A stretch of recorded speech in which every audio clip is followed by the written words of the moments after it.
Hi, everybody, and welcome to this global conference on biodiversity finance, supported by UNDP, BioFin, and OECD Blue program. This is session 4, Estimating Finance Needs and Developing Effective Biodiversity Finance Plans. I am Abby Trinidad. I am a Senior Technical Advisor for BioFin, and I shall be the moderator for this session. I'm joining from the Philippines, and we're still on some form of a lockdown, just like many of you are. So I'm really happy that we're able to spend this time together. This session shall run for 1.5 hours, and it is divided into 2 parts. The first part will focus on estimating finance needs, while the second part will discuss best practices in developing effective biodiversity plans. We have 5 very knowledgeable resource persons, one from the CBD expert panel, one from the Philippines, Colombia, Mexico, and India, and you will all get the chance to meet them later. Before I give the overview for this session, I would just want to share some reminders. First of all, the session is being recorded. If by any chance you see a prompt that asks you whether you wish the session to be recorded, just say yes. Otherwise, you'll be exiting the session. Number 2, microphones are muted to reduce interference.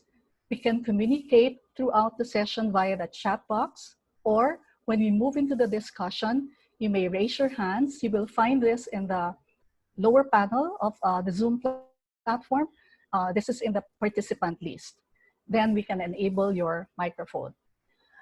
You might also want to check your names on the participant list, and you might want to change your names if your names are not written correctly. And this is for this is so that we can identify you when you have comments in the chat box or when you want to raise your hands later. Next slide, please. All right, so last week, we conducted a survey to find out whether your countries have done a finance needs assessment. Some of you have responded to the survey, and we have garnered a total of 66 responses. So 71% of the respondents said they have done their finance needs assessment. So in the next few minutes, we shall discuss how much knowledge on finance needs for biodiversity is available at both the global and local level or country level, what methodologies have been used, and how they were applied. So whether or not you responded in the affirmative, there is something of interest for you in this session. How much money do we need to achieve the biodiversity targets? Which institutions or sectors need it most? What is the money going to be used for? Is it for salaries, investments in infrastructure, or capacity building? Finance needs assessment, sometimes we refer to it as costing, is the process by which actions corresponding to the attainment of biodiversity targets are estimated. Next. Estimating finance needs has been done at the global level, or what we might call the top-down approach, and at the national and even sub-national levels, or a bottom-up approach. Some are comprehensive, so where all of the 20 Aichi targets are costed, while some focus on particular targets only. The CBD high-level panel provided a global assessment of the total resources needed to deliver the 20 Aichi biodiversity targets by this year. And this is a very popular estimate that many of us use. This estimate is 150 billion to 440 billion per year. This work of the CBD is presently being revisited by an expert panel, and fortunately, one of the members is with us today. Next. So there are a few scholarly articles that tackle the issue of finance needs assessment at the global level. McCarthy and colleagues estimated the cost of reducing extinction risk for all globally threatened bird species as well as their habitats.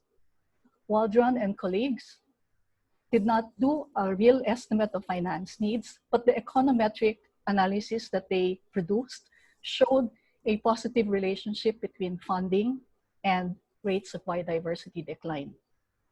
Lastly, Sachs and colleagues estimated the financial requirements for all of the SDGs, including the ones relevant to biodiversity conservation, which is SDG 14 and 15. Since implementation of NBSAPs and related relevant plans is done at the country level, bottom-up or country-level approaches to costing becomes more meaningful. The BioFin methodology does this precisely. It is a standard methodology adapted to each country's approach to budgeting. The process begins by identifying costable actions from the NBSAP and then imputing unit costs and quantities. A detailed budget is then prepared that allows for prioritization, and when there is a reasonable way to compare with current expenditures, then a finance gap is estimated. All 30 BioFin countries have undergone finance needs assessment. 24 countries have costed each of their NBSAP targets, while 7 tagged the cost to the IG targets. Some countries have estimated at the sectoral level, some by agency, and others are able to categorize according to investments and recurrent costs. Of the 30 countries, 24 costed the entirety of their NBSAP. 5 estimated only portions of the NBSAP, while 3 costed NBSAP plus. So these are the other national plans like the RED plus, the climate land degradation plans, which other countries have costed apart from NBSAP.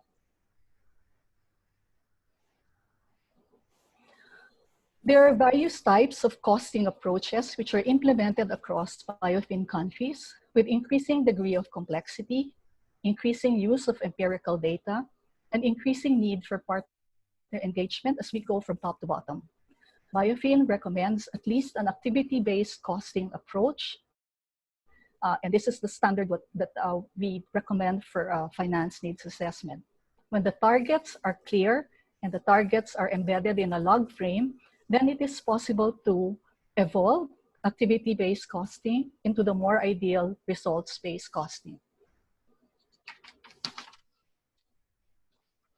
The BioFin methodology and the specific workbooks, including the policy and institutional review and the biodiversity expenditure review, which was discussed last week in our conference, are all interrelated, and they all contribute towards the preparation of the biodiversity finance plan.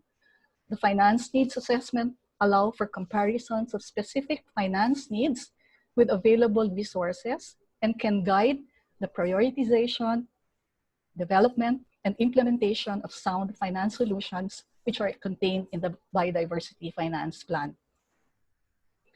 Our resource persons will further discuss the context and coverage of their work on estimating finance needs, explain the core methodology that they utilize, present results, and provide recommendations on improvement of the methodology.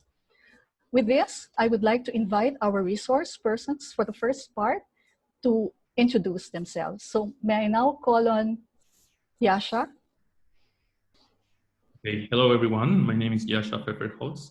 I am part of the panel of experts for the CBD to estimate the resources for the new framework with Jeremy Eppel and Tracy Cameron. Thank you, Yasha. May I now call on the representative from the Philippines? Annabelle? Hello, good evening, good afternoon, everyone. This is Annabelle Plantilla. I'm the project manager of BioFin in the Philippines. Thank you, Annabelle. Senor Santiago? Good morning, this is Santiago Aparicio. I'm the National Planning Department Director of Environment and Sustainable Development. Thank you. Thank you all. Thank you first for accepting the invitation to join the conference tonight. That tonight is for us from the Philippines, but we're really happy that you have accepted and you have accepted to share what your experiences in finance needs assessment. So without further ado, maybe we can start the presentations. I would like to call now on Yasha to start his presentation. Thank you, Abby. Can you put the slides? Okay, hello everyone. So I just noticed that that's like a long title for this presentation, but basically I'm going to present our work with Jeremy and Tracy about resource mobilization estimation and some of the findings, and hopefully you will get like a general idea of what we've been doing and what are the next steps. Can you go to the next slide? So, okay, thanks. In Decision 1422 on resource mobilization, the Conference of Parties decided to task a panel of experts to estimate the resources from all sources needed for different scenarios, as well as to estimate the costs and benefits arising from this implementation. My idea here is to tell you a little bit about the background on how we are moving forward in terms of these estimations. So let me tell you that. Let me tell you a little bit about what's happening in the last decade in terms of estimations. Abby talked about a little bit about some of the estimations. I'm going to talk about like some other estimations, so you get an idea. So there's been since 2012. There's been several studies that have tried to estimate the resources needed for biodiversity conservation. Some of them have been compilations and overviews of resources actually available. So it started with the Little Biodiversity Finance book in 2012, where they compiled instruments, 17 instruments, and they estimated that around $50 billion were used for biodiversity conservation. That same year in 2012, the high-level panel report estimated, like Abby said, around 150 to 440 billion dollars that they were the resources needed for the framework for the HE targets. And they did this looking at the HE targets one by one, and that had some controversy, but in general, it was the first time that we saw a number in terms of what are the financial needs that were needed for the framework. Then after 2012 came like several studies, especially statistical models that I think Abby mentioned too, that Waldron with other researchers estimated that in general there were 20-something billion dollars spent in biodiversity, and it was very clear that countries that invested in biodiversity on average had like around 29% increase or decrease in biodiversity loss. So as you can see, that there's like several estimations that have been in the past, and these estimations have continued until the present. And right now there are several analyses in progress. And I want to talk a little bit about this analysis in general, and I want to talk about what are the analyses that we are doing to complement this analysis. So let me tell you that one of the things that are in progress is to estimate benefits and costs from expanding protected areas to 30% from current levels by 2030. And of course, they are looking into benefits and costs, and they are looking also at opportunity cost. And I'll talk a little bit about their work. But in general, you can see that like we are not only looking at resource mobilization as the investment, but also what would be the impact of this investment.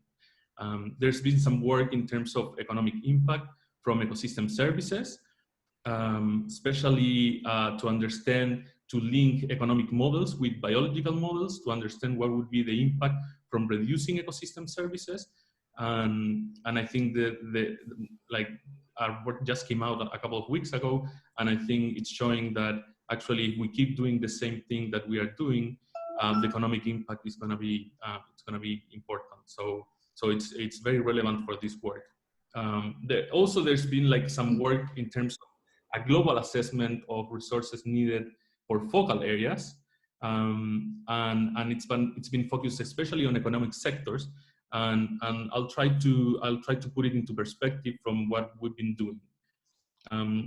Just so you have an idea of what we are talking about here in terms of global resources, is that we know that like the amount of resources that have been allocated to activities that harm biodiversity have been much more, like in magnitude, like several times more than the amount of resources that we have been allocated to conserving it. So it's worth to think about what is the amount of resources we need, and to having to, like in comparison, what is that we are talking in terms of the amount of resources that have been allocated to harm biodiversity. Can you move to the next slide? So what are the things, a little bit like talking about like the things that we looked at in this report. We looked at a different analysis of cost-benefit analysis that I was telling you about. We looked especially at analyses that are based on ecosystem services valuation. This analysis looked into linking models where they are based on land use change, and this model calculate what would be the impact from land use change into ecosystem services, and from ecosystem services, what would be the impact into the economic sectors. And the important idea here, I think, from like understanding all this type of work, is that it's not looking at scenarios, but it's looking at what would happen if we don't do anything right now. And I think like the conclusion for some of this work is that actually not doing enough now and keep doing the same thing that we are doing in terms of biodiversity conservation is going to have a huge impact in the economic system, either through the ecosystem services or through revenues from some sectors. Now, if we look at the scenarios into the future, if we decide to invest more in biodiversity, like what we all think it should be, of course that's going to have economic benefits. But in general, I would say that what we see is that the economic costs that are produced from not doing enough tend to be like much higher. So it's in our best interest to invest more too. We also look at overview and other analyses that have been completed in terms of estimated the funds for implementing the new framework. And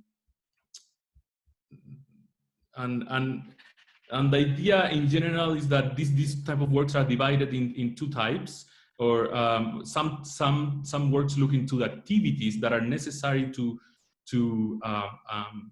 provide the funds for the new framework, and the other one is looking at countries and what are the resources per country that we think that should be the optimal amount of resources for the implementation of this new framework.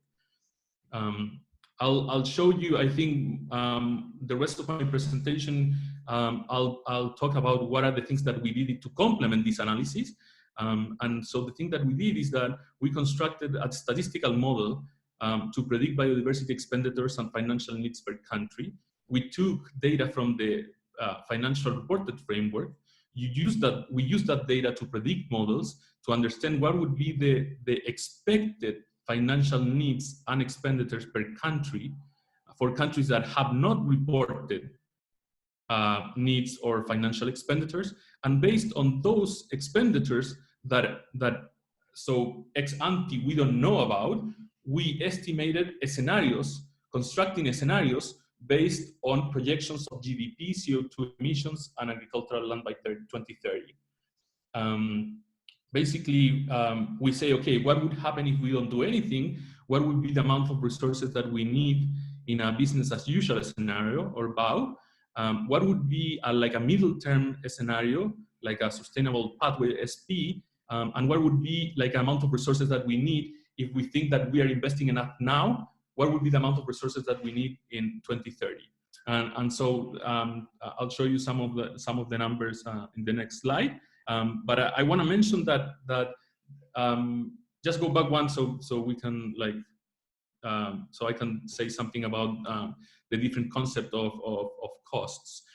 One of the most important things that we found in all the types of analysis, and I want to be very like clear about this, is that we need to understand what are the different costs that we are involving when we do these estimations. And I think a lot of people have talked about this, but we need to think in terms of what is the financial cost, what is the cost that we need to invest to get the results that we want, and what is the opportunity cost.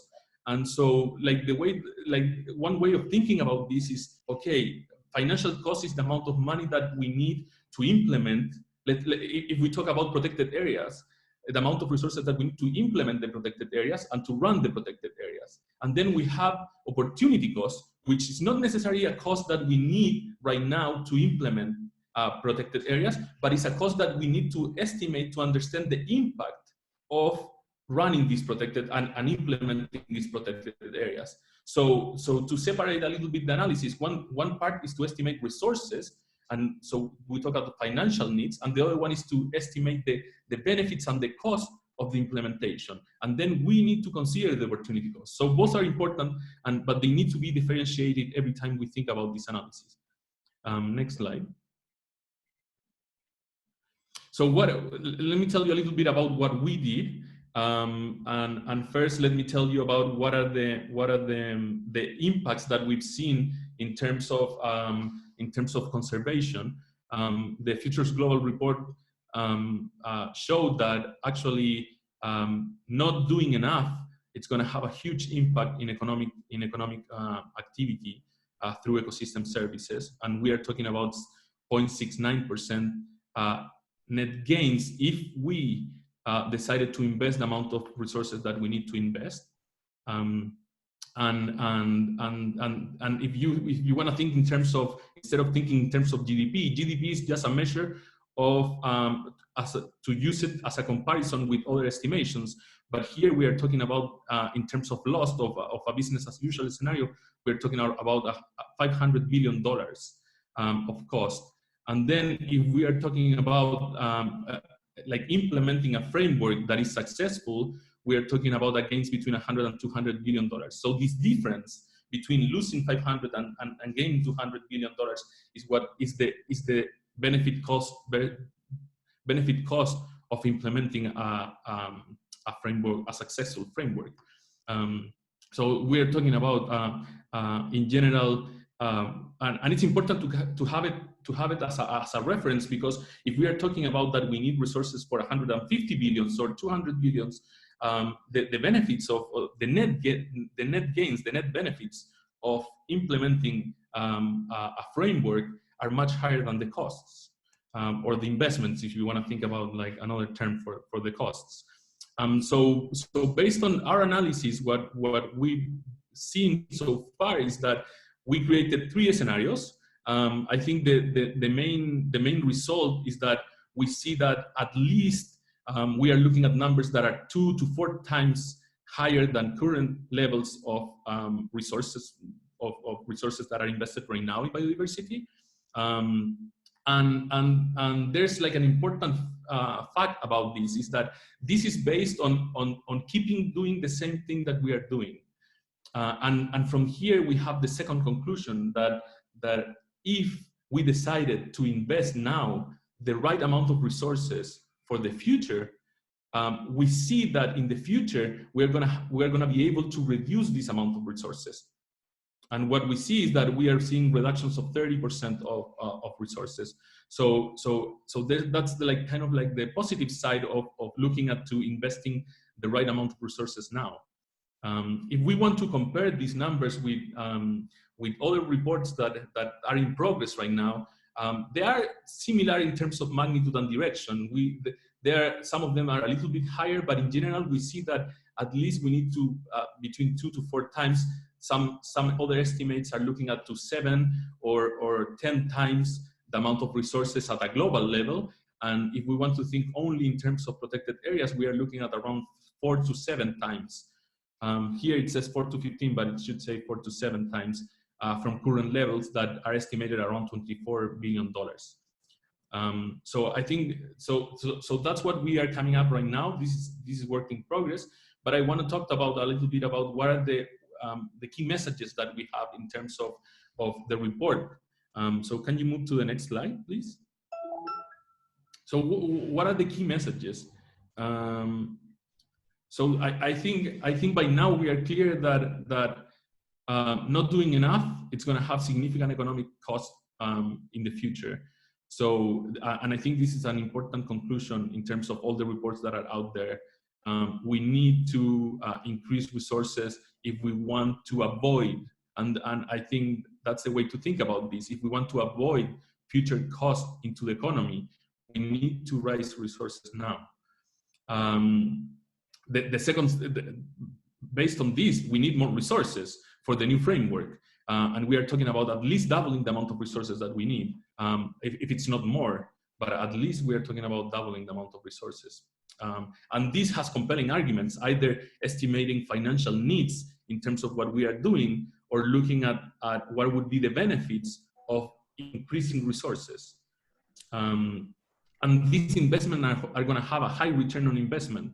And just to put it into perspective, and I've been talking about this before, but the pandemic that we are living right now, it's going to have huge economic costs for a long time.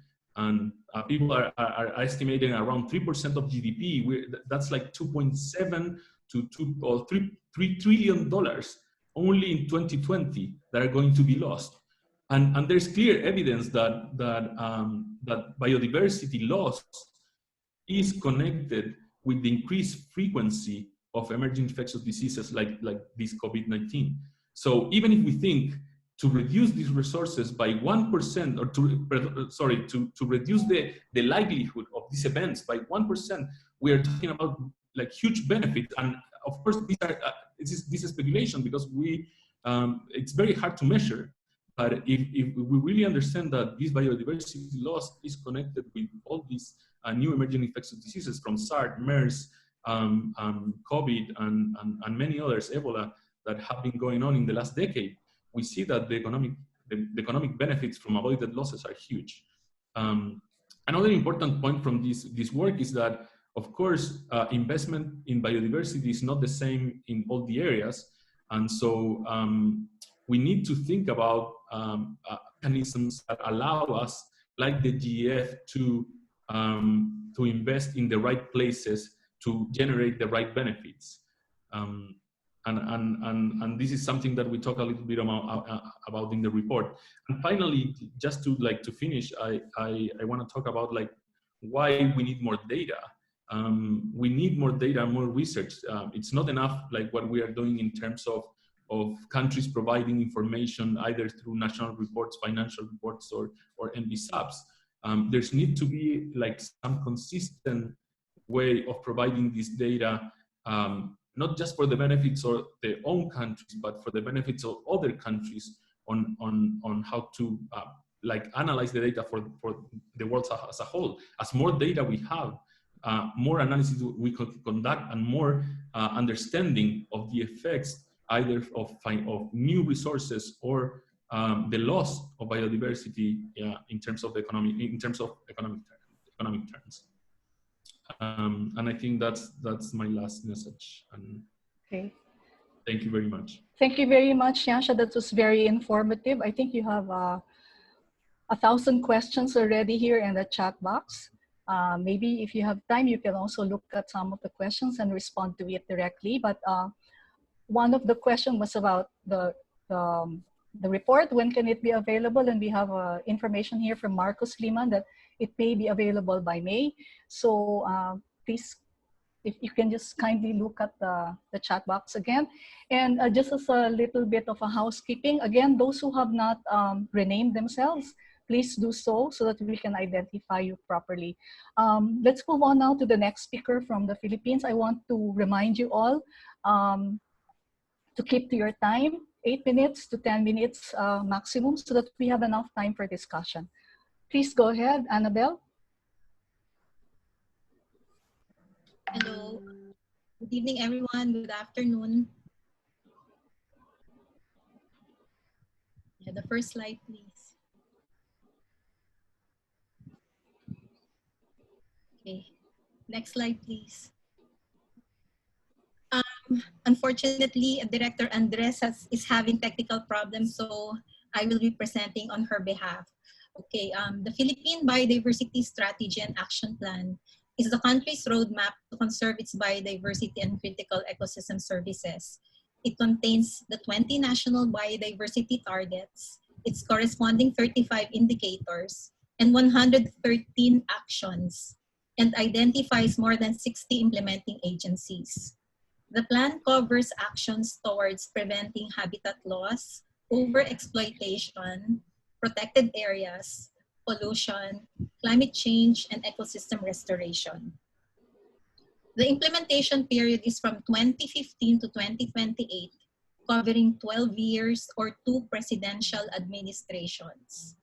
As a tool for transformation, the FNA process, method, and value of the PBSAP is envisioned to feed into the decision-making context to help make a better business case for conservation policies, financing, and investment choices. The process has helped key agencies, particularly the Department of Environment and Natural Resources, in understanding how to better implement the PBSAP as well as promote biodiversity financing. The Philippines is one of the first countries selected to implement the biofin methodology, and it was this guidance which was used as basis for the finance needs assessment. The 2 previous versions of our PBSAP did not undergo any form of costing. Next slide, please. Using the activity-based cost accounting approach, the 113 actions were costed, including one-time and recurring costs. They were summarized and then compared with the public expenditure to determine the financing gap. The costing workshops were highly participative, with stakeholders from various sectors contributing their knowledge and expertise by validating activities and targets and providing information to derive cost assumptions. Pre-work was also done prior to the costing workshops, which included the following activities: analysis of the biofin methodology vis-a-vis the PBSAP results, refinement of PBSAP actions, design of the costing templates, which are the Excel spreadsheets, tagging of IG targets to the PBSAP strategies, desk research on cost assumptions, formulation of cost assumptions per action, and presentation of the workshop methodology to the Biodiversity Management Bureau, senior staff, and some members of the PBSAP Technical Working Group. The estimation of PBSAP finance needs underwent 3 iterations, which built upon the results and recommendations of each preceding costing exercise. Necessary adjustments to the prescriptions of the biofin workbook were made to suit the local situation. So the adjustments made were the use of the Commission on Audit's cost categories that can be easily understood and used by our government counterparts. The costing period used was 2015 to 2028. The use of 15% to derive, plus 15% to derive high range except for personnel, and use of plus 5% growth factor annually for recurring costs. A challenge that we experienced was that a number of the PBSAP targets and indicators had no measurable or quantified targets. Thus, the costing activity was helpful in further refining the required details. Next slide, please. So what were the main results? The total estimated cost of implementing the PBSAP from 2015 to 2028 ranges from a low of $7.5 billion to a high of $8.6 billion, or about $530 million annually. The costing exercise provided an opportunity to do a national level assessment of baseline funding and investment needed to achieve national biodiversity targets. The main cost components include human resources, equipment and materials, fees and services, travel, and capital outlay. Protection strategies account for 41% of the total cost, or about $3 billion, while 46% or $3.4 billion is attributed to restoration. Other costs go to sustainable use of resources at 5%, biodiversity mainstreaming at 4%, enhanced implementation of the PBSAP at 4%, and access and benefit sharing at less than 1%. These strategies cut across the PBSAP's 9 thematic areas, which are access and benefit sharing, agrobiodiversity, cave and cave systems, coastal and marine ecosystems, forest ecosystem, inland wetlands, invasive alien species, protected areas, and urban biodiversity. A direct result of the costing exercise is the formulation of the government's coastal program, which secured a budget of $10 million in 2018. The budgets were based on the finance needs estimates resulting from the work of BioFin. As previously mentioned, the incorporation of government accounting codes facilitated the adoption of the work. Next, the information resulting from the costing was, please go back to, yes. The information resulting from the costing was utilized extensively in messaging. Current investments in biodiversity conservation, when compared to the economic value of ecosystem services, provides a very vivid picture of the urgency in biodiversity financing. The results also enabled the Philippines to develop several finance solutions targeted towards public and private sectors, local governments, and the citizenry. At the national level, an investment program for 107 protected areas, with the national government investing $50 million for 2020. Since the finance needs assessment has been conducted at the national level, localization of the BioFin methodology, including the sources and elected provincial local government units. Efforts to localize the PBSAP at the Department of Environment and Natural Resources are ongoing, while local BSAPs in 2 provinces have yielded about $684,000 in investments.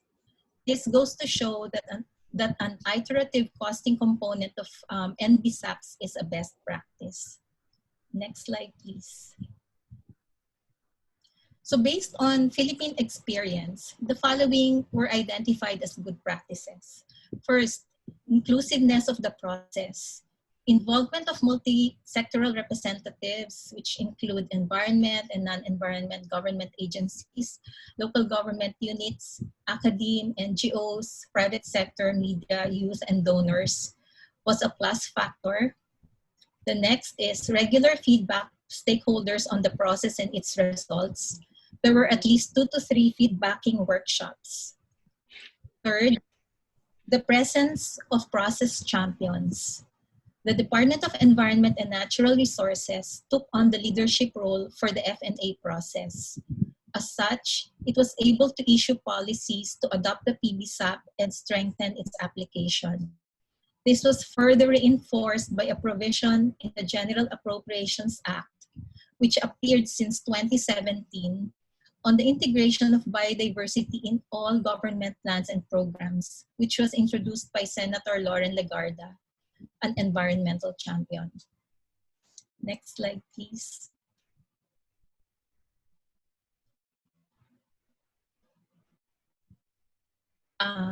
Localization of the PBSAP, including the F&A. So this process reinforces bottom-up planning, which allows local governments and the Department of Environment and Natural Resources regional offices to identify their priorities and drive biodiversity conservation based on their capacities. Next is the use of activity-based costing. The process allowed participants to strategically think of interventions that would have the best impact in terms of biodiversity conservation.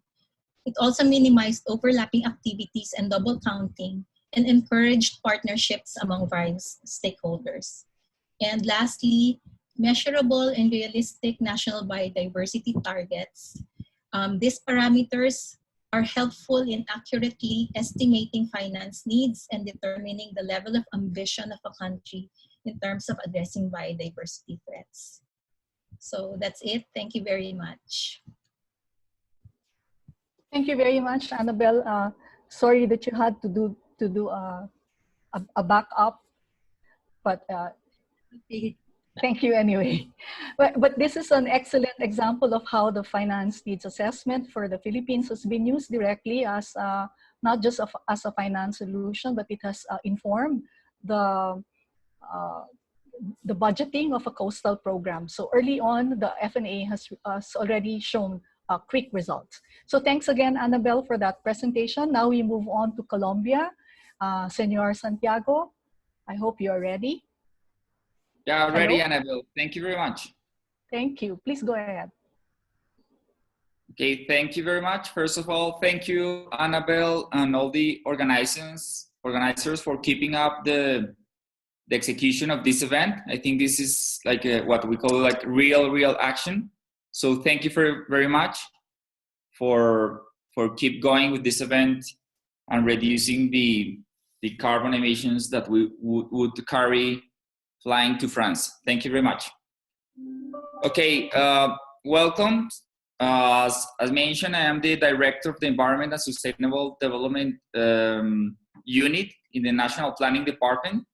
The department is a department that is has at its mission like making the middle and long-term planning of the country with a state vision. And the biodiversity tracking has been a key element in our unit. Next, please.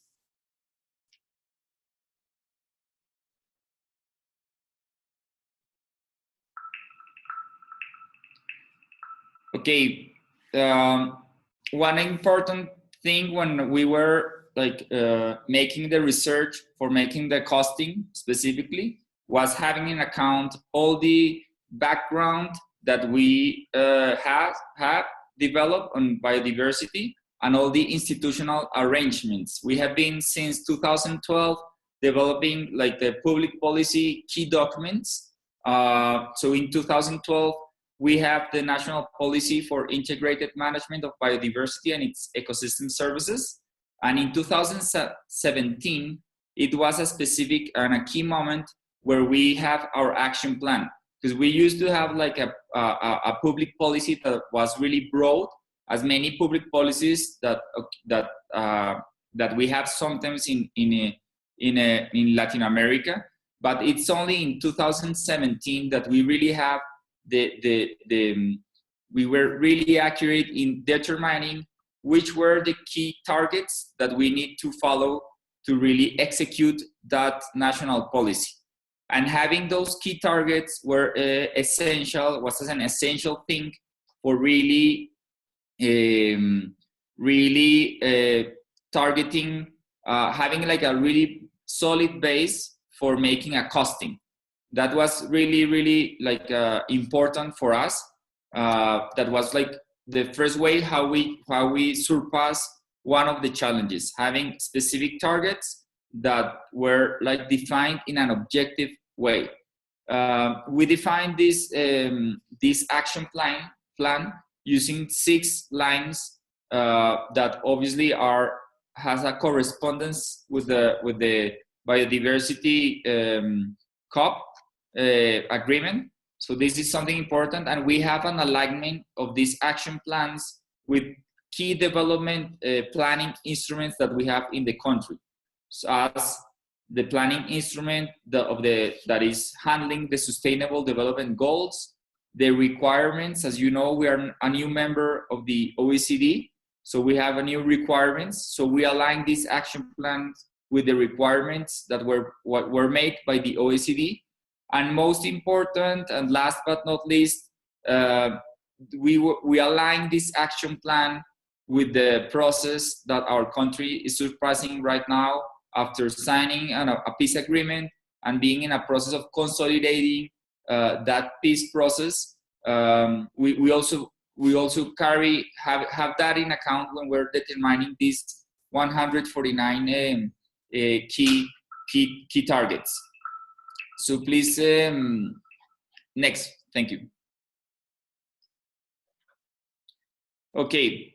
Now on now that we have the 149 key targets, the big challenge was really how we can have a methodology that is robust, but is also having in account the reality and the limitations we have for making like precise calculations. So the key steps for carrying out this costing were the following. So we began making the following analysis. First, we began asking ourselves which of the 149 targets were having activities that have market prices that can make possible the assessment. And so we have those market prices. We move forward for assessing the target and making the costing.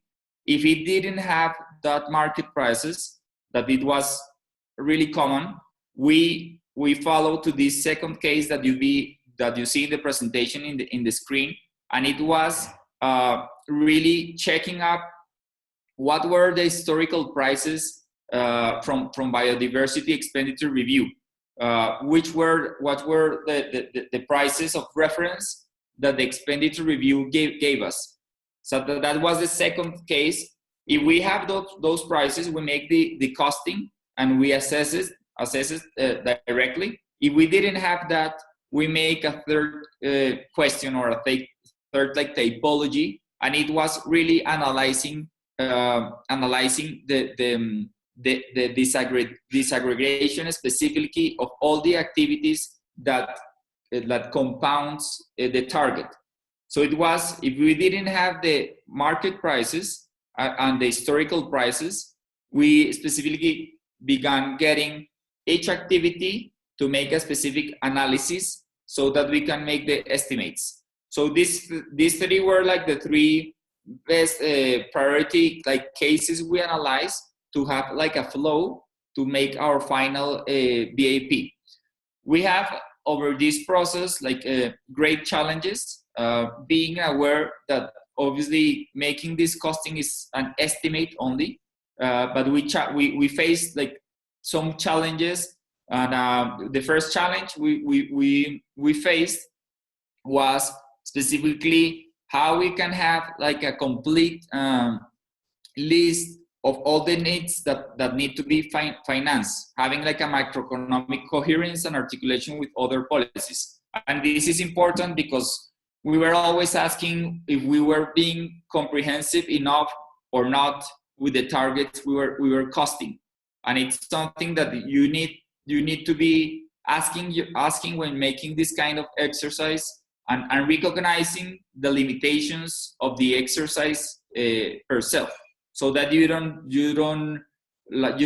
pretend being like perfect. I mean, this is like only a model. So that was one of the challenge we faced, having this complete list of possible things to be financed.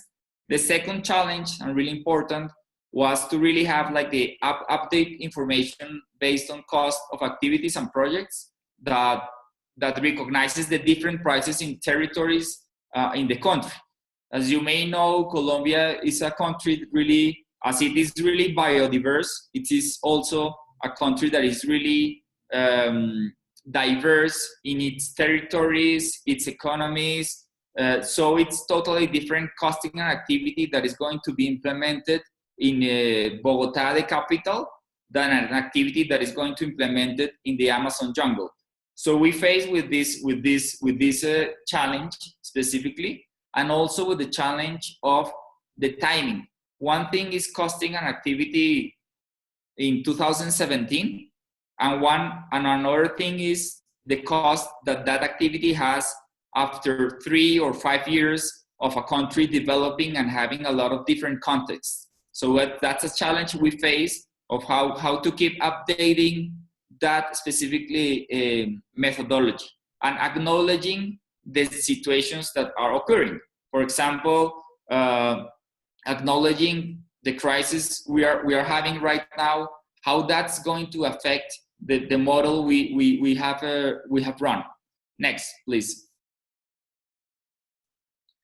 So finally, what were the main results of the study? And this is really interesting because it begins getting us a sense of what was the real value of making this kind of exercise. Yeah, and it was really key to really having like a broad amount of what's the cost of implementing our biodiversity strategy. That it seems simple, but until this point, we didn't have that information. So finally, we have that information. It's the total cost for implementing the biodiversity strategy until 2030 is $6.2 billion. So that was one of the key findings. And second, knowing exactly from which themes, specifically from which of the 6 pillars that conform the action plan and the biodiversity strategy, where how much was demanded by each of these 6 pillars. So as you see in the graph, the axis, the first axis, that is biodiversity conservation and nature protection, is the one that carries the 86% of the total budget. Then it's followed by the axis 3, that is biodiversity, economic development, and competitiveness and quality of life, that is 8%. Then we have biodiversity knowledge management, that is around 5%. And then we have the other items you see here. So the first thing was being capable of really making this calculation was really key for us. Second, determining the gap. That was one of the questions that then followed. Okay, how much money, how much more money do you need to really like close that gap, that financial gap? So we determined the gap, like making the analysis between what was the actual expenditure we were having, like in the business as usual model specifically, what were the estimates we have, and determining specifically the gap. Like making that basic calculation and making some adjustments to be really conservative with these calculations. So this is really important. This part of being really conservative. If we wouldn't be really conservative with these calculations, the calculations right now would not be like valuable at this point, because we have surpassed like different variations in the economy and different processes, like in our social political context that make a lot of variations in our calculations. So having this buffer calculated help us to have an updated calculation. The gap we have determined right now is $200 million. And we expect to increase spending by 14.5 million each year. This is really key for us, having this value. For so far, it has been really important, really having a tracking exercise of how come it's developing the expenditure.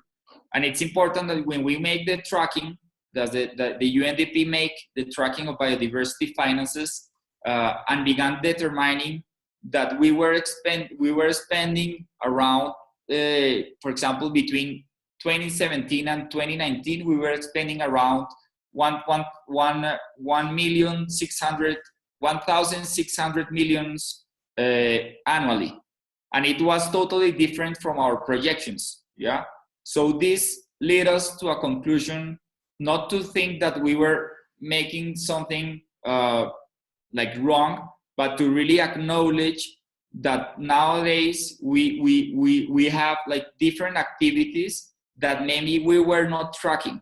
Yeah, so it's important that because making a really tracking year by year can help us adjust this gap. Next. And finally, the recommendations we make is really to make the analysis of financial needs for the national biodiversity strategy. You should make it in an articulated way, incorporating the different policies that you are having. The other day, last week, I was reading the new Green Deal that the European Union is promoting, and they, in their narrative, they are integrating biodiversity, climate change, and green growth. So you need to be really comprehensive in making the analysis. Secondly, you need to be updating periodically this information. The financial needs are dynamic, and in some cases they have high variability, so you need to be updating. Third, you need to be gathering, for calculating the financial gap, you need to be considering a taxonomy that is going to help you have a long-term analysis. You cannot make a gap analysis basing in some information that is going to change the next year. For example, if you made it in some small plan, for example, we're thinking if you only base your analysis in the Aichi goals, and if the Aichi goals are going to change, then your analysis is not going to be updated. So you need to base in a taxonomy that is guaranteed, that is going to be in the long term with the national public policies. And fourth and last, it's key for developing a tool that can assess the effectiveness of the resources. And this is really important. This is not about only tracking and knowing how much money you are moving, yeah? But it is about knowing if the money you are moving and you are allocating is really having the desired impact. Thank you very much.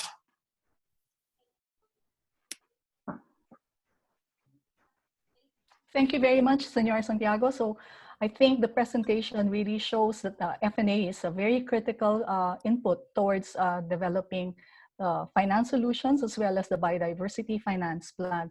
So we're really pressed for time. We cannot move into a full discussion, but we will ask Yasha to respond to one question here. There's one question from Andrew Deutsch of TNC. Yasha, if you can just have a very succinct response, please. Does your model include the costs of maintaining biodiversity in key economic sectors, such as covering costs of transitioning to agriculture to be sustainable and no longer leading to biodiversity loss? Yasha? Andrew, yeah, so when we are, so the different methodologies are don't allow us to calculate the exact same things. So when you base a methodology per country and try to predict their expenditures, you are not thinking about this opportunity cost or this compensation cost for the agricultural sector. So in that sense, they are not included in at least in the analysis that we did. Like, on the other hand, including them, it's risky in the sense that, like, you are including a cost that not necessarily is a cost that you need for implementing the targets. So there's like a trade-off there in terms of including them. And it needs to be analyzed one by one in terms of what is that compensation cost that you include. But to tell you about, like, your question, we are not including that in our estimation. So that probably makes it like much smaller. Yeah. Okay. Thank you very much, Yasha. And we're sorry that we're not able to entertain all the questions, but rest assured that we have copies of all of the questions in the chat box, and we are going to migrate all of these questions into the LinkedIn platform so that we can continue engaging there. This will take the place of our corridor discussions had we had the chance to meet each other in Paris. So don't worry, we have taken note of your questions. So I think we should proceed now to part 2 of this session, where we talk about the biodiversity finance plans.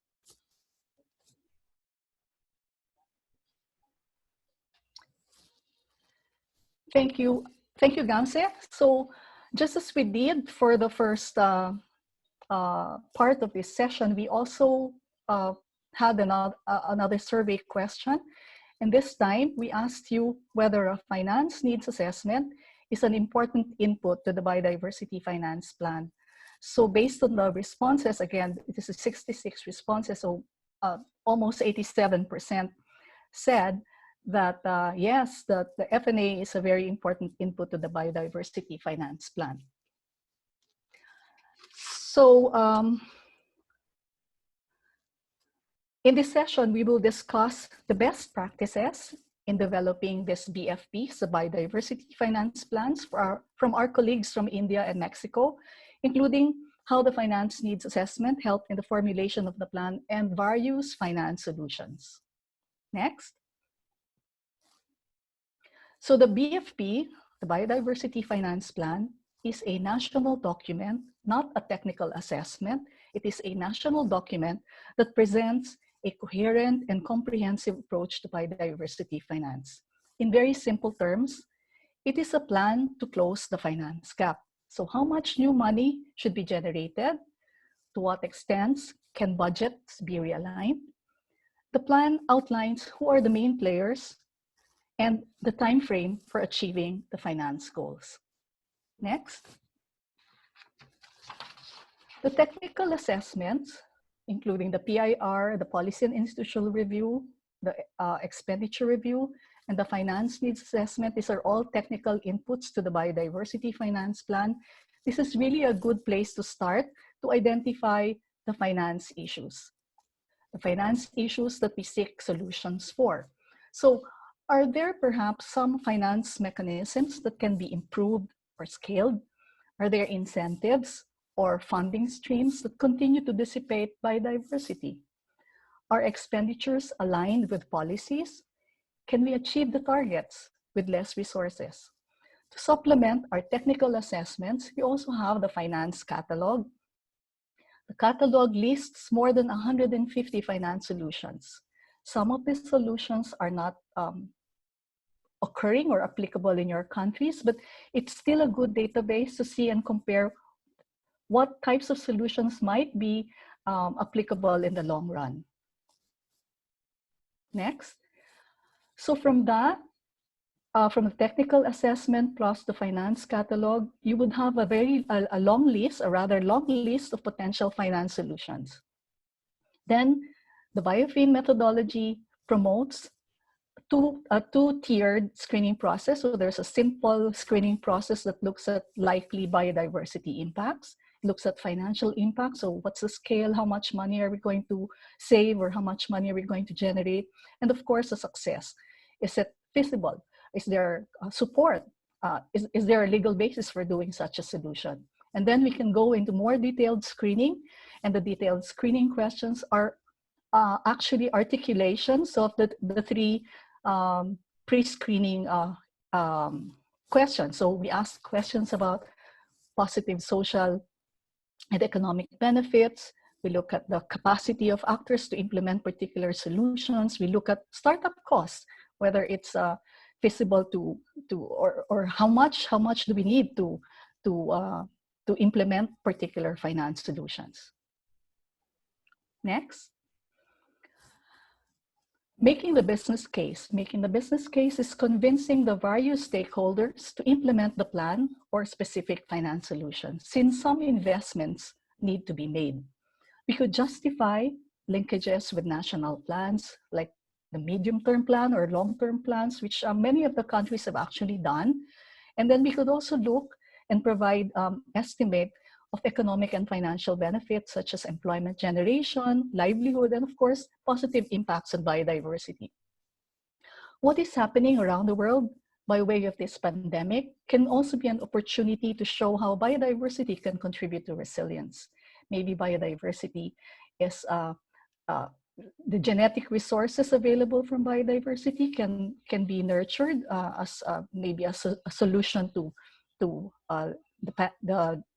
the pandemic and future types of diseases. Now, there is a wealth of best practices from biofin countries, And our resource persons have first-hand experience in developing high-quality biodiversity finance plans. So I will not delay any longer and call on our resource persons to first say a little something about themselves before we start their presentations. May I call on Dr. Vinod Mathur from India? Say hi, please. Hi, good afternoon, good evening. I am Vinod Mathur, and I am the chairperson of the National Biodiversity Authority of India, which is the environmental regulator. Hello, Ms. Dr. Vinod, and thank you again for being here. Fernanda, por favor. Hello, good morning. Thank you for the invitation. My name is Fernanda Montero, and I am Director of Sustainable Finance at the Ministry of Finance and Public Credit of Mexico. Thank you, Dr. Vinod and Fernanda. So we are looking forward to your presentations. Let us go ahead and listen to Dr. Vinod's presentation, please.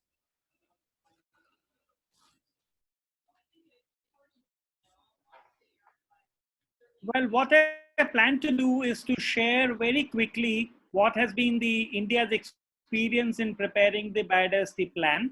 I must say that we are fortunate that we are among the group of 36 countries which are part of BioFin, and again a group of 30 which have prepared some form of a biodiversity finance plan.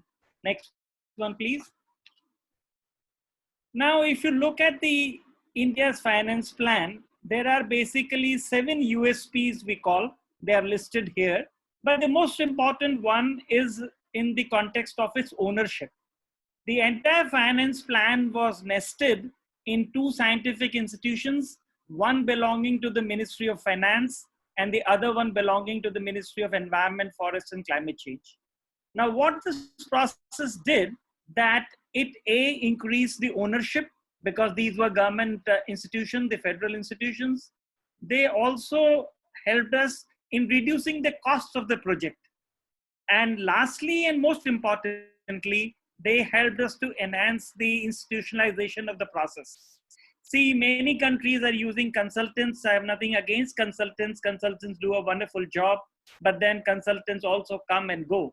Whereas in our process, since this project is nested within government institutions, the process is continuing, and we hope that we build upon the strength from year-to-year basis. The other part was, or is our success in mainstreaming the national biodiversity targets. We did have the problem which everyone has, that these targets to begin with were qualitative, but then we were able to mobilize in such a manner that we found traction in targets and policies and programs of other ministries, and that has given us a good strength to our finance plan. Next one, please. See, when we started, interestingly, I must share with you that we thought that it was only our own Ministry of Environment, Forest and Climate Change that was spending money for biodiversity conservation.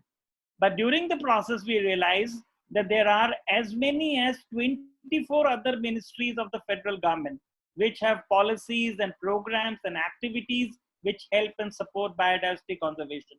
So this was a big finding, that we were able to zero on to 23 other ministries, and within these ministries there are now 116 public schemes to deal with biodiversity conservation, and we have been able to rope in this BioFin process. The other challenge, of course, was to attribute what kind of expenditure qualifies under biodiversity finance. And we did have a different methodology, but we then ultimately zeroed on to modified Rio markers. And that is something which I would like to share, that it was not very difficult, or it is not very difficult to ascertain whether the impact is direct or indirect. But within the indirect category, there are several nuanced variations. And that, if you see at the top of the slide, it could be indirect very high, it could be indirect high, it could be indirect medium, indirect low, and marginal. So this is what is the variation we have tried to capture. And then we applied it not at the level of scheme itself, we went on to the level of components of the scheme. So the variation within the scheme where expenditures are being made for biodiversity conservation we were, by applying these modified Rio markers scheme, were able to get a much better assessment than what we started if we were only to do with direct and indirect or three category categorization of that. Next one, please. And this is what was the strong point, was the consultative process. So we applied a large number of methods, but I must share with you, the most successful was the one-to-one meeting. Our project team members identified the ministries, identified the departments, worked with the person concerned who was handling the scheme, and he or she had its own doubt, reservations, complexities, but through this one-to-one process, one-to-one meeting process, we were able to get a much better information. And secondly, we constituted a very nice technical advisory group, which had members with economics background, with public finance background, with ecology, environment, public administration. So this technical advisory group, which met from time to time, was able to solve most of our situations and most of our questions in a much better manner. So these are some of the things which led us to prepare a good quality finance plan. Next one, please. So this is what we get in applying and preparing the plan, that we now have a 5-year average. As you can see, our projected requirements are to the tune of 16.5 billion US dollars. It's very daunting. And what we have at the moment is only 10 billion US dollars. So obviously there is a solid gap of 6.5 billion US dollars, which we need to wind out a way. But then we have been able to work out what is the possible process and how resource mobilization can take place. Next one, please. So first we looked at again that where do we need money for? Why do we need all this $6 billion money that we're asking? We need to have money for our river rejuvenation project. We want to restore our degraded forest lands. We have people inside our tiger reserves which need to be relocated, and we need to clean our rivers and wetlands over there. So we have now identified, India also has 12 national biodiversity targets, and against each of the target, we have now been able to work out what is the target-wise requirement of funding, which totals up to this funding gap of 6 billion US dollars. Next one. So now looking at what are the finance solutions. Fortunately, the biofin methodology, the workbook provided us a lot of guidance. We started with a pool of 12 solutions, then we narrowed them to 5. And finally, we have now decided to work on these 3 solutions, which you can see in different color. Top of the line is mainstreaming biodiversity in public finance. As I said, there are 23 other ministries of the federal government which have projects, programs, and schemes for biodiversity conservation. So it is these schemes that we want to look at. How can we further mainstream biodiversity in public finance? The Indian Ministry of Corporate Affairs has now enacted a legislation which says that all corporates must spend 2% of their annual profits on matters relating to environment sustainability. So this is where we can augment our resources. We can reach out to corporates and say that, yes, these are the likely schemes for conservation, and this is how biodiversity conservation can be improved. And lastly, and most importantly, we know about the access and benefit sharing. We also have a Biological Diversity Act, which allows for access to people who want to use biological resources, but also want benefits to be shared. And the conservers of the resources can get huge amount of benefit by conserving the biological diversity. So these are the 3 finance solutions which we are currently working on, and we hope that these will help us in plugging the gap in funding which is there. Next one, please. So the way ahead, as we say that even if our finance plan is good, it is still a working document. And there are reasons for that. We want still activity-specific quantitative assessments we want to do. We are aware that post-2020 global biodiversity framework is being developed. And Basil, my colleague and co-chair of the 2020 framework is here. And when this framework comes up, it will have a newer requirement of finances. So even if we have prepared the plan now, we are aware that this plan will have to be dovetailed and tweaked a little to align with the 2020 format. And two more things I want to say in the end. The integration between biodiversity, climate change, and land degradation. See, these are areas which need a very strong amount of convergence. Unfortunately, it is not there.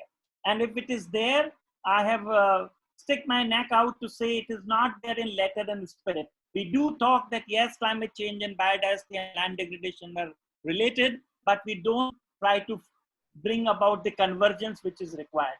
So this convergence is something which we need to push in, because otherwise our investments will go not mobilized way, and biodiversity will do its own one, climate change will do its own one, land degradation will go over there. And finally and lastly, all of us are aware the kind of COVID-19 adjustments that we will have to do. I have very mildly written here that it could be adjustments or it could be complete restructuring of the finance plan. See, we are into April. Our financial year starts from the month of April. And already the federal government has given indication that there will be budgetary cuts for all schemes because the country has to meet expenditure to treat COVID-19. And I'm very sure that this will be similar situations world over, and the country has to, and the world has to look into ways and means. So perhaps that's where when we say that the biodiversity finance plan, which we think is quite good, will need to have a restructuring and realignment in the new realistic situations. I think that was all I wanted to say. Thank you very much. Thank you very much, Dr. Mathur. I think it's very clear that one of the recipes for that India has shown us is that good government ownership of the entire process is essential for having an effective biodiversity plan. So may I now call on Fernanda from Mexico. Thank you, Abby. Hello, everyone. Thank you very much, UNDP Biofin and the OECD for this invitation. As I mentioned, I am Director for Sustainable Finance at the Ministry of Finance and Public Credit, and I am part of the Biofin Steering Committee, and I'm going to share with you the best practices and lessons learned during the development of the Biofin finance plan in Mexico. Next slide, please. Mexico joined Biofin initiative since 2015 under the leadership of the Ministry of Environment and the Ministry of Finance. During these 3 years, Mexico implemented the Biofin methodology, and as you can see in this slide, the main findings were on the PRI, we find 17 public programs that could have had a positive impact on biodiversity. On the biodiversity expenditure review, we estimated how much the public sector was spending in biodiversity, and we realized that we were spending almost $1 billion based on the 2018 information. Then we estimated our final needs based on the cost of our NBSAP, plus our protected areas and our payment for environmental services. And as a result, we realized we needed an additional $462 million per year between 2017 and 2020. Based on this useful assessment, we elaborated our biodiversity finance plan, and these 3 assessments were essential inputs to elaborate this plan. We were actually implemented this plan since 2018. This methodology that was implemented through the Biofin was essential to elaborate the plan, and the cost efficiency principle was a backbone for this plan. Next slide, please.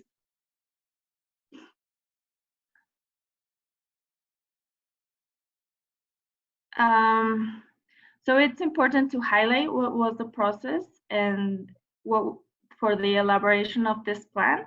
And as you can see in this scheme, we followed the biofin methodology and we identified 6 key steps. It is important to highlight that along the full cycle, we were working actively with the financial sector, not only asking for additional resources, which is very important, but also understanding their needs to invest and mobilize resources towards biodiversity. We had more than 20 bilateral meetings with experts and 1 big workshop with government representatives, civil society, national and multilateral development banks, cooperation agencies, etc., to consider different perspectives on financial solutions. First of all, we gathered information hand to hand with key stakeholders. As a second steps, we elaborated a very big list of possible finance solutions. After that, we evaluated each financial solution and prioritized those with highest potential of success based on a cost-efficient principle, political will to implement those solutions, capacity to generate positive impact on biodiversity, scalability, as well as demand of implementing actors. After that, we carried out a feasibility assessments to elaborate a short list of those prioritized solutions, evaluated the risks and expected financial results. Then we elaborated some investment cases with an estimation of returns, capacity to leverage additional resources, and also we conducted some cost-benefit analysis. With this additional input, we wrote the financial plans.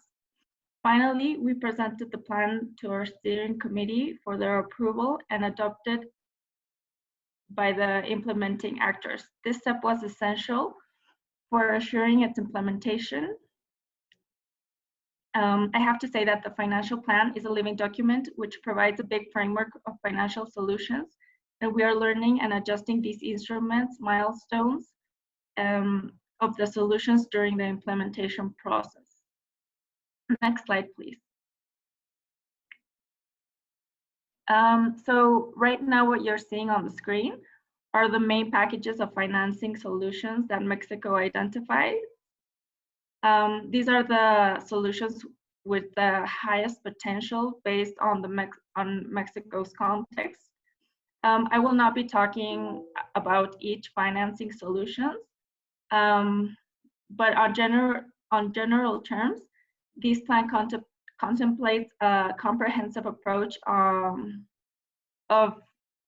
This plan contemplates a comprehensive approach, and each box is called a finance solution, and it's composed on more than one financial instrument and finance sources, and has different beneficiaries as well as implementing actors. So we have mainstreaming climate change and biodiversity finance, conservation finance schemes to leverage additional resources, bioeconomy, greening, national development, and commercial banking, support solutions and strategy of international finance and economic analysis. Each box, and to be honest, the finance plan works like an investment portfolio, since you will be very successful with some solutions and return over investments could be huge, but not necessary will be for each one. Another important point is that Mexico's plan is designed to link more than one solution and has stronger positive impact on biodiversity, but it does not mean that they are mutually dependent. Another highlight is that the plan is not designed just to increase financial resources, but also exploiting planning and budgeting opportunities and combining existing financial instruments, especially blended finance. Next slide, please. So in this slide, I'm going to zoom in on one finance solution, specifically the climate change and biodiversity finance solution. It is clear that climate resources are higher than biodiversity resources. And Mexico's perspective is that climate change and biodiversity are twin emergencies, and that climate change resources could mobilize and realign towards resources to biodiversity. I'm going to talk about two public financial instruments designed to receive and execute financial resources for climate change and environment, including biodiversity. In the first case, the Climate Change Fund was created through the Climate Change Law, which is a solid financial instrument in Mexico. BioFin supported the designing rules of operation, manuals, and profiles for the personnel in the Climate Change Fund and capacity building, and this allowed to unlock the first transaction of the fund in the first 9 years of this instrument, receiving the first disbursement from the International Financial Institution to implement a sustainable productive landscape project of $21 million. BioFin supported the Ministry of Environment in the design of the capitalization strategy, which will be implemented during the next 2 years. These actions will allow the diversification of financial resources, increase the capacity of the fund to execute national and international resources. So this has been a key instrument that BioFin has supported in the country. The second financial mechanism is the Environmental and Climate Change Fund and the Green Investment Office of Mexico City. Mexico City is the Mexico capital and has about 9 million inhabitants, faces tremendous environmental challenges, and 70% of Mexico City is conservation soil. The Environmental Fund is a financial instrument catalyzing $70 million for conservation soil activities in the city. BioFin has supported Mexico City's fund to be more efficient and generate savings of over $3 million as a result of only 6 months of hard work. The fund also became the Green Investment Office of the city. This office will elaborate the green finance strategy of the city, which will be a strategic document that will channel strategic investments of the city. During this year, the fund will be diversifying financial resources of the British Embassy, that is one of the interested donors. And also the IDB will continue working with IDB and the city, especially on urban biodiversity issues. Next slide, please.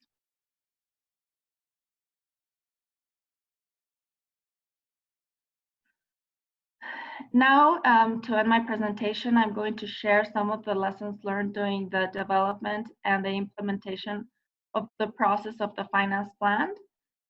Much of the funding doesn't necessarily have to be new money. It just needs to be money that is already available, but has to be reoriented and be effectively or efficiently used. The biodiversity finance plan works like an investment portfolio. A multi-sectoral approach is crucial for the development of the biodiversity finance plan.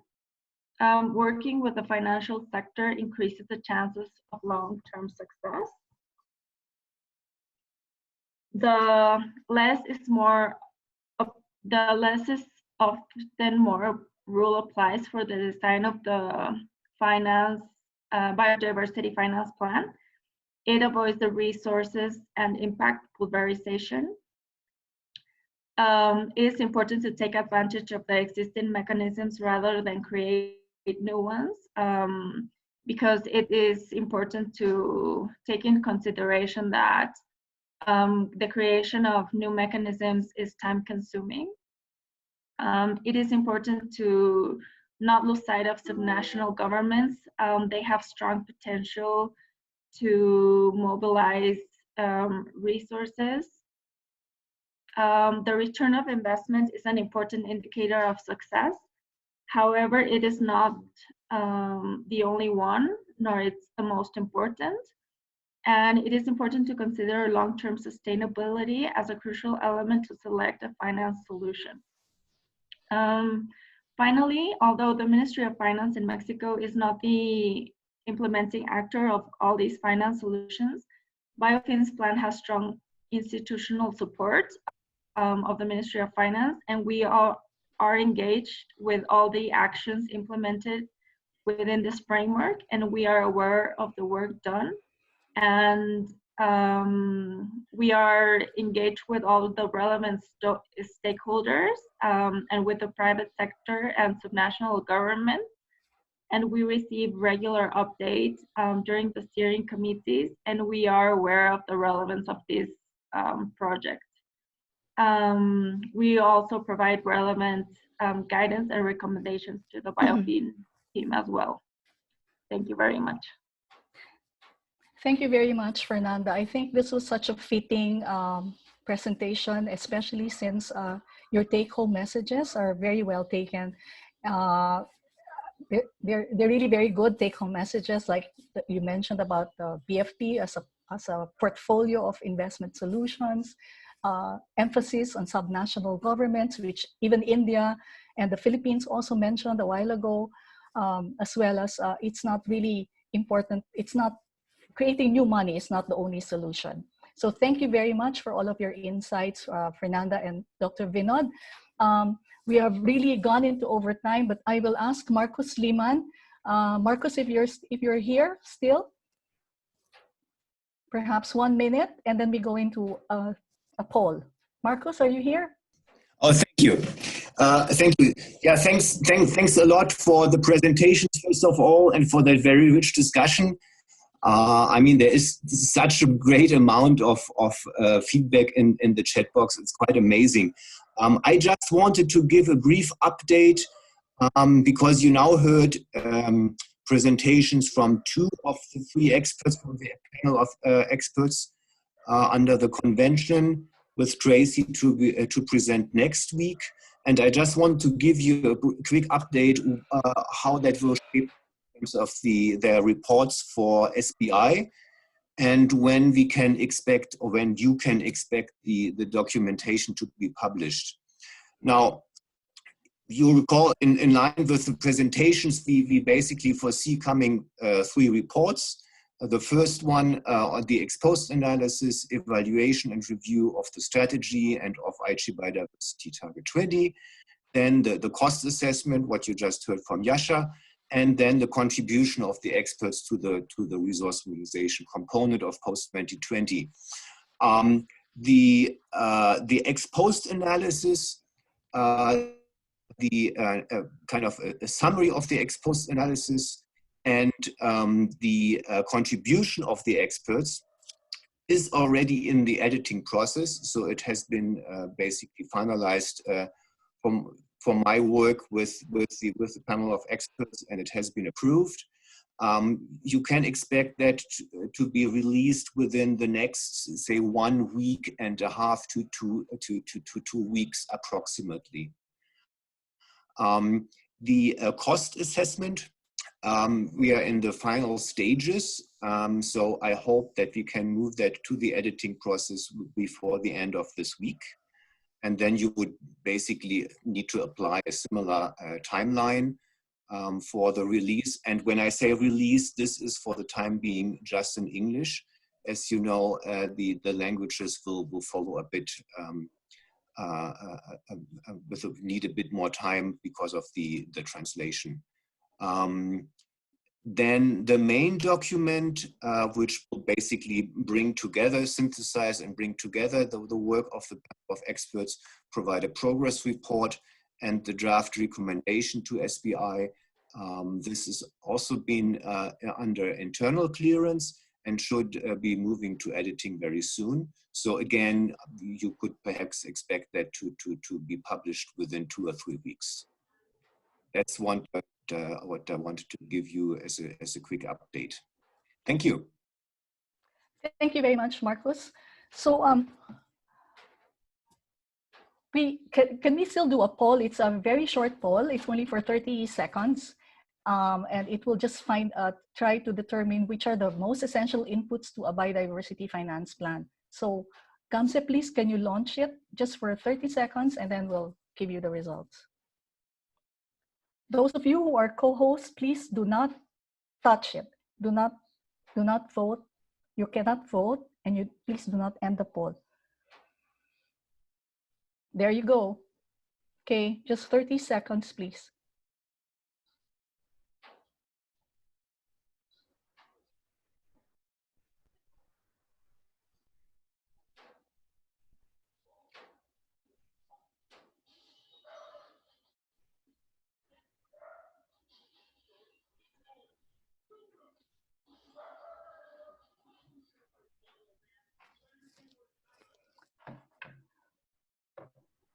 Okay, I think Gamsa, you may now close the poll. We have 108, 111 actually. So, all right, just to share with you the results, you were asked to select the top 3 learning priorities for preparing a biodiversity finance plan. And the top choice was estimating biodiversity finance needs. The second was is designing effective and feasible finance solutions. Yeah, and the third is estimating national biodiversity expenditures. So thank you for all of you who have participated in the polls. This as well as the very rich conversations in the chats will guide us into developing future knowledge materials both for Biofin and OECD. And as I said earlier, we will migrate all of the chats into our LinkedIn platform, and we hope you can all be very active here. So I think we have come to the close of this session 4. On behalf of OECD Blue and Biofin, we thank everybody who participated tonight, especially our resource persons and the participants who have been very active. So we will have one final session, 2 final sessions next week, April 29, and that's on the private sector and the post-2020 global framework. So thank you again, and we will continue engaging with each other in the LinkedIn profile. So many thanks all, and sorry that we were not able to have discussions as planned, but I think our chats were very good substitutes for this discussion. So thank you again, and I want to wish everybody a happy Earth Day, and we'll see you again next week.